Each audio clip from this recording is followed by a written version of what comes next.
వెళ్ళాలని లేకున్నా వెళ్తుంది పాపం కరుణ. ఏ పాపను పోయి తీసుకురావాలి, పాప ఇంటికి వచ్చేస్తుందే స్కూల్ అదే బస్సులో వస్తుంది అన్నావుగా. Hi please like comment. ఎలా హైలో ఉండొద్దండి, లైక్ అండ్ కామెంట్. కరుణ అమ్మాయి అబ్బాయా? మీకు చిన్న డౌట్లు కదయ్యా. హాయ్ కరుణ సిస్టర్ అంటారుగా, అర్థం కాలేదు మీకు? అన్నీ అర్థమవుతాయి బాగా, ఇది అర్థం కాదా? కరుణ సిస్టరే. హాయ్ ప్లీజ్ లైక్, అలా హైలో ఉండు.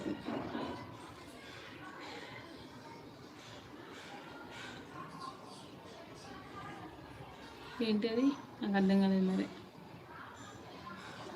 నీకు సిస్టరే అంటే నాకు లైవ్కి వచ్చిన తర్వాత